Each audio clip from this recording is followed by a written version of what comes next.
ಹೆಣ್ಮಗಳು ಕೌಲ್ ಬಜಾರ್ ಪೊಲೀಸ್ ಸ್ಟೇಷನ್ದಲ್ಲಿ ಅವತ್ತು ಅಲ್ಲಿ ಹೆಣ್ಮಗಳು ಪೊಲೀಸ್ ಸ್ಟೇಷನ್ದಲ್ಲಿ ಅವರು ತೀರ್ಕೊಂಡೋಗಿದ್ರು 82 ಅಲ್ಲಿ ಅವತ್ತು ನಾವು ನೋಡಿದಂತ ಘಟನೆ ನಾವು ಜೀವನದಲ್ಲಿ ಯಾವತ್ತು ಕೂಡ ನೋಡ್ಲಕ್ ಆಗ್ಲಿಲ್ಲ ರೀ. ನಿನ್ನೆ ನೋಡಬೇಕಾಯ್ತ್ರಿ. ನೋಡ್ರಿ, ಜನಾರ್ದನ್ ರೆಡ್ಡಿ ಅವ್ರ ಮನೆ ಎದುರುಗಡೆ ಬಂದು, ಒಬ್ಬ ಶಾಸಕನ ಮನೆ ಎದುರುಗಡೆ ಬಂದು ಅವ್ರು ಹೋಗಂತ ಹಾದಿಗೆ ಬ್ಯಾನರ್ ಕಟ್ಟಿ ಜಗಳ ಮಾಡಿಕೊಂಡು ಜಗಳನ್ನ ದೊಡ್ಡದಾಗಿ ಮಾಡಿ ಫೈರಿಂಗ್ ಮಾಡಂತ ಸ್ಥಿತಿಗೆ ಹೋಗ್ಬೇಕಂದ್ರಿಗಿನ ಅವ್ ಫೈರಿಂಗ್ ಮಾಡಕ ಅವಕಾಶ ಕೊಟ್ಟಿದ್ದು ಯಾರು ಅನ್ನಂತ ಪ್ರಶ್ನೆಯನ್ನು ಕೇಳಬೇಕಾಗುತ್ತೆ. ಅವ್ರಿಗೆ ಏನು ಹಕ್ಕಿದೆ? ಸಾರ್ವಜನಿಕ ಸ್ಥಳದಲ್ಲಿ ಫೈರಿಂಗ್ ಮಾಡಕ್ಕ ಹಕ್ಕೇನಿದೆ ಅವ್ರಿಗೆ? ಅವ್ರಿಗೇನ ಅಕಸ್ಮಿತವಾಗಿ ಎಲ್ಲನೋ ಒಂದು ಕಡೆ ನೀವು ಎಲ್ಲಿ ಬೇಕಾ ಅಲ್ಲಿ ಫೈರಿಂಗ್ ಮಾಡ್ಬೋದು ಅಂತೇಳಿ ಅವ್ರಿಗೇನ ಸರ್ಕಾರ ನನ್ನ ಸ್ಪೆಷಲ್ ಆದೇಶನ ಕೊಟ್ಟಿದ್ದೇನಾ? ನಾನು ಕೇಳ್ಬೇಕ, ಸ್ಪೆಷಲ್ ಆದೇಶನ ಕೊಟ್ಟಿದೆ? ಏನೋ ಕೊಟ್ಟಿಲ್ಲ ಅಲ್ರಿ. ಇವು ಗುಂಪುಗಳು ಆಗೋದು ನಿಜ, ಮಾತಾಡ್ಕೊಳ್ಳೋದು ನಿಜ. ಪಟ ಪಟ ಪಟ ಪಟ ಅಂತ ಫೈರ್ ಮಾಡಿದ್ರೆ ಆ ಫೈರ್ ಮಾಡಿದಂತ ಬುಲೆಟ್ ಯಾವುದು? 0.76 mm. 0.76 mm ನಿಂದ ಅದು ಮೇಲ್ನೋಟಕ್ಕೆ ಕಂಡು ಬರ್ತಾ ಇದೆ. ಆ 0.76 ml ಏನು ಬುಲೆಟ್ ಏನಿದೆನೋ ಅದರಿಂದ ಫೈರ್ ಆಗಿರಕ್ಕನ್ನ ಮೇಲ್ನೋಟಕ್ಕೆ ಬರ್ತಾ ಇದೆ. ಎಲ್ಲೋ ಒಂದು ಕಡೆ ಅವರಿಂದ ಫೈರಿಂಗ್ ಆಗಿರ್ಬೋದು ಅನ್ನೋದು ಮೇಲ್ನೋಟಕ್ಕೆ ಕಾಣ್ತಾ ಇದೆ. ನಾನು ಹೇಳ್ತಾ ಇಲ್ಲ ಅವ್ರಂಗ ಬೇಗ ಅಲಿಗೇಷನ್ ಮಾಡ್ತಾ ಇಲ್ಲ, ನಾನು ಮೇಲ್ನೋಟಕ್ಕೆ ಕಾಣು ಬರ್ತಾ ಇದೆ. ಆ ಮೇಲ್ನೋಟಕ್ಕೆ ಅವರಿಂದ ಫೈರ್ ಆಗಿದೆ ಅಂತೇಳಿ ನಾನು ಜನಾರ್ದನ್ ರೆಡ್ಡಿ ಅವರು ಗುಂಡು ಹಿಡ್ಕೊಂಡಂತ ಟೈಮಲ್ಲಿ ನಾನು ನೋಡಿಸಿದ್ರು. ಗುಂಡು ಇವತ್ತು ರಿವಾಲ್ವರ್ ಕೊಡಂತ ಟೈಮಲ್ಲಿ ಒಬ್ಬ ಖಾಸಗಿಯವರಿಗೆ, ಅಂದ್ರೆ ಖಾಸಗಿಯವ್ರ ಮತ್ತೆ ಯಾರನ್ನ ಅಪ್ಲೈ ಮಾಡ್ಕೊಂಡ್ರೆ ಅವ್ರಿಗೊಂಥರ ರಿವಾಲ್ವರ್ ಕೊಡ್ತಾರ್ರಿ. ಇವ್ರು ಯಾರನ್ನ ಬೇರೆಯವ್ರು ಏನನ್ನ ಇವತ್ತು ರಿವಾಲ್ವರ್ ಉಪಯೋಗಿಸ್ಬೇಕಂದ್ರೆ ಸೆಕ್ಯೂರಿಟಿ ಗಾರ್ಡ್ ಸಲುವಾಗಿ ಅವ್ರಿಗೆ ಬೇರೆ ತರ ಬಂದೂಕ್ ಕೊಡ್ತಾರ್ರಿ. ಪ್ರೊಹಿಬಿಟೆಡ್ ನಾನ್ ಪ್ರೊಹಿಬಿಟಿವ್ ಗನ್ಗಳು ಕೊಡ್ತಾರ್ರಿ. ಅವರು ಈ ಗುಂಡೇನು ಆರಿಸಿದಂತ ಟೈಮಲ್ಲಿ ಸಿಕ್ಕಾಪಟ್ಟಿರಿ.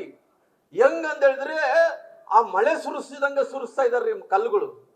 ಆ ಸುರಿಸಂತ ಟೈಮಲ್ಲಿ ನಮ್ಮ ನಗರ ಪಾಲಿಕೆ ಸದಸ್ಯರಾದಂತ ಕಲ್ಪನವರು, ಗಂಡ ಆದಂತ ವೆಂಕಟರಮಣ ಅವರು, ಇನ್ನೊಬ್ರು ಡ್ರೈವರ್ ಆದಂತ ಸೂರ್ಯ ಅವರು, ಇನ್ನೊಬ್ರು ನಮ್ಮ ಕಾರ್ಯಕರ್ತರಾದಂತ ಕೃಷ್ಣ ಅವರು, ಇನ್ನ ಸಾಕಷ್ಟು ಮಂದಿ ನೋಡ್ರಿ ಈ ಪಟ್ಟಿ ಹುಡ್ಕೊಂಡು ಬಂದಾರ ನೋಡ್ರಿ. ಬಹಳಷ್ಟು ಮಂದಿ ಅಡ್ಮಿಟ್ ಆಗಿದಾರ್ರಿ. ಬಹಳಷ್ಟು ಮಂದಿನ ಮತ್ತೆ ಫುಲ್ಲು ಏನನ್ನ ತೊಂದರೆ ಆಗ್ಬೋದು ಅಂತೇಳಿ ಪುನಃ ಅವ್ರಿಗೆ ತೊಂದರೆ ಆಗಿದ್ರೆ ಕೂಡ ಅವ್ರನ್ನ ಡಿಸ್ಚಾರ್ಜ್ ಮಾಡಿ ಕಳಿಸ್ಬಿಟ್ಟಾರ್ರಿ. ಅವ್ರನ್ನ ಹಿಡ್ಕೊಂಡೋದು ಸರಿಯಲ್ಲ ಅಂತೇಳಿ ಕಳಿಸ್ಬಿಟ್ಟಾರ, ಬೈ ಫೋರ್ಸ್ಫುಲಿ ಕಳಿಸ್ಬಿಟ್ಟಾರ. ಅವ್ರು ಕೂಡ ಪಾಪ ಅವ್ರು ವೆಂಕಟರಮಣ ಹೇಳಿದ್ರೆ ನನ್ನ ತಲೆ ನೋವು ಆಗ್ತಾ ಇದೆ ಅಂದ್ರೆ ಅವ್ರು ಹಿಡ್ಸ್ಕೊಳಕ್ ಹೋಗಿರ್ಲಿಲ್ಲ. ಇನ್ನೊಬ್ಬ ಹುಡುಗ ನನಗೆ ಎದೆ ನೋವ್ತಾ ಇದೆ ಅವ್ರಿಗೆ ತುಳಿದಾರ ಕಲ್ಲಿಂದ ಅಂದ್ರೆ ಅವ್ರನ್ನ ಏನ್ ಮಾಡ್ತಾ ಇದಾರೆ ಅಂದ್ರೆ ಆ ಫೈರಿಂಗ್ ಮಾಡಿದಂತ ಟೈಮಲ್ಲಿ ಆ ಕಲ್ಲು ತೂರಾಟ ಆದಂತ ಟೈಮಲ್ಲಿ ನಮ್ಮಲ್ಲಿ ಕೂಡ ಕಲ್ಲು ತೂರಾಟ ಆಗಿದ್ರಿ. ನಾನು ಜನಾರ್ದನ್ ರೆಡ್ಡಿ ಅವ್ರ ಗುಂಡು ನೋಡಿದಂತ ಟೈಮಲ್ಲಿ ಆ ಸಣ್ಣ ರಿವಾಲ್ವರ್ ನಿಂದ ಫೈರ್ ಆಗಿದ್ದಾರೆ.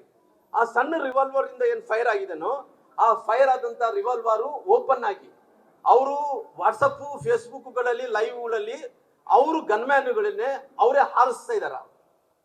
ಹಾರಿಸುವಂತ ಟೈಮಲ್ಲಿ ಆ ಯಾರೋ ಸತೀಶ್ ರೆಡ್ಡಿ ಅನ್ನಂತ ವ್ಯಕ್ತಿ, ಅವ್ರೇನು MLA ಅಲ್ಲ, ಮಾಜಿ MLA ಅಲ್ಲ, ಯಾರು ಜನಪ್ರತಿನಿಧಿ ಅಲ್ಲ. ಅವ್ರಿಗೆ ಸರ್ಕಾರ ಸೆಕ್ಯೂರಿಟಿ ಕೊಡುತ್ತೆ, ಪೊಲೀಸು ಸೆಕ್ಯೂರಿಟಿ ಕೊಡುತ್ತೆ, ಬಾಡಿಗಾರ್ಡ್ಗಳನ್ನ ಸೆಕ್ಯೂರಿಟಿ ಮಾಡಿ ಕೊಡ್ತದೆ.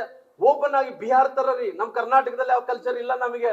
ಬಿಹಾರ್ ತರ ಅವ್ರು ಗನ್ಗಳು ಹಿಡ್ಕೊಂಡು ಅಡ್ಡಾಡ್ತಾರ, ಸಿನಿಮಾ ತರ ಓಡಾಡ್ತಾ ಇದಾರ.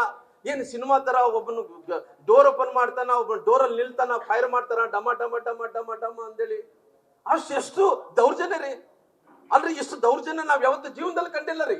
ಯಾವತ್ತು ಕೂಡ ನಾವು ಹೋರಾಟಗಳ ಮೇಲೆ ರಾಜಕಾರಣ ಮಾಡ್ಕೊಂತ ಬಂದ್ವಿ, ಹೋರಾಟ ಬಿಟ್ಟು ಯಾವತ್ತು ಕೂಡ ಬಂದಿದ್ದಲ್ರಿ. ಆ ರೀತಿ ಅವ್ರು ಫೈರ್ ಮಾಡ್ಕೊಂಡು ಹೋಗ್ತಾ ಇದ್ರಿಗಿನ ನಾವ್ ಏನ್ ಮಾಡಕ್ಕಾಗುತ್ತೆ?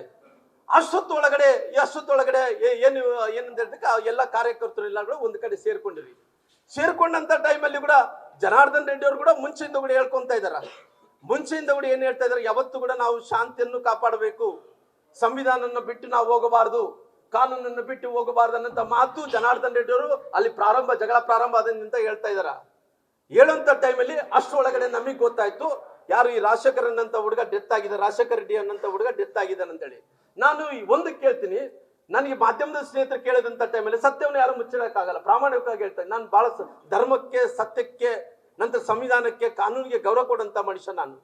ನನ್ನ 30 ವರ್ಷ ರಾಜಕಾರಣದಲ್ಲಿ ಯಾವ್ದು ಕೂಡ ಕೆಟ್ಟ ಕೆಲಸ ಮಾಡಕ್ ಹೋಗಲ್ಲ. ಕೆಟ್ಟ ಕೆಲಸ ಮಾಡಿದ್ದೀನಿ ಅವತ್ತು ರಾಜಕಾರಣನೇ ಬಿಡ್ತೀನಿ, ಅಲ್ಲಿ ಕೆಟ್ಟ ಕೆಲಸ ಮಾಡಕ್ ಹೋಗಲ್ಲ. ಯಾರನ್ನ ಹತ್ಯೆ ಮಾಡಿ ಆಗ್ಲಿ ರಾಜಕಾರಣ ಮಾಡ್ತೀನಿ ಅಂದ್ರೆ ಆ ರೀತಿ ರಾಜಕಾರಣ ಮಾಡಕ್ ಹೋಗಲ್ಲ. ಯಾವತ್ತಿದ್ರು ಶಾಂತಿಯುತವಾದಂತ ಊರು ನಮ್ಮ ಊರು ಅನ್ನಂತ ಶಾಂತಿಯುತವಾದಂತ ಊರು. ಆ ಊರಿನಲ್ಲಿ ಈ ರೀತಿ ಒಬ್ಬ ವ್ಯಕ್ತಿಗಳು, ಶಾಸಕರು ಎಲ್ಲರಿಗೂ ಸೇರ್ಕೊಂಡು ಶಾಸಕರು ಸಂವಿಧಾನವನ್ನು ಕಾಪಾಡಬೇಕಾದಂತ ವ್ಯಕ್ತಿಗಳೇ ಈ ರೀತಿ ದೌರ್ಜನ್ಯಗಳನ್ನ ಮಾಡಿ, ಈ ರೀತಿ ಕೇವಲ ಅವರು ದೌರ್ಜನ್ಯ ನಮ್ ನಡೀತತೆ, ನಮ್ಮ ಸರ್ಕಾರ ಇದೆ ಅಂತೇಳಿ ಆ ಫೈರಿಂಗ್ ಮಾಡೋದಂತ ಕೆಲಸ ಏನಿದೆನೋ ಬಹಳ ಸ್ಪಷ್ಟವಾಗಿ ನಾನು ಹೇಳಿದ್ದೀನಿ. ದಯವಿಟ್ಟು ಇದರಲ್ಲಿ ಎಂತ ಪರಿಸ್ಥಿತಿಯಲ್ಲೂ ಕೂಡ ಯಾವುದೇ ರಾಜಕಾರಣ ಆ ಕಡೆ ಇದೆ ಈ ಕಡೆ ಇದೆ ಅಂತದ್ದು ಯಾವುದೂ ಇಲ್ಲ. ನಾನು ಕ್ಲಾರಿಟಿ ಆಗಿ ಹೇಳಿದ್ದೀನಿ. ಅವ್ರು ಗುಂಡು ಹಾರಿಸಿರೋಂಥ ವ್ಯಕ್ತಿ ಅವ್ರು ಸತೀಶ್ ರೆಡ್ಡಿ ಅವರಾಗಿರ್ಬೋದು, ನಂತರ ಇಲ್ಲ ಅಂದ್ರೆ ಅವ್ರ ಬಾಡಿಗಾರ್ಡ್ಗಳಾಗಿರ್ಬೋದು, ಸರ್ಕಾರದಿಂದ ಪೊಲೀಸ್ ಮೇಲ್ನೋಟಕ್ಕೆ ನನಗೆ ನೋಡ್ತಾ ಇದ್ರಿಗಿನ ಇದು ಫೈರಿಂಗ್ ಏನಿದೆನೋ ಪೊಲೀಸರಿಂದ ಆದಂತ ಫೈರಿಂಗ್ ಅಲ್ಲ ಅನ್ನಂತ ಸ್ಪಷ್ಟೀಕರಣ ಕೂಡ ಕೊಡ್ತೀನಿ ನಾನು ಕ್ಲಿಯರ್ ಆಗಿ. ಇದು ಖಾಸಗಿ ವ್ಯಕ್ತಿಗಳಿಂದನೇ ಫೈರ್ ಆಗಿರುವಂತದ್ದು.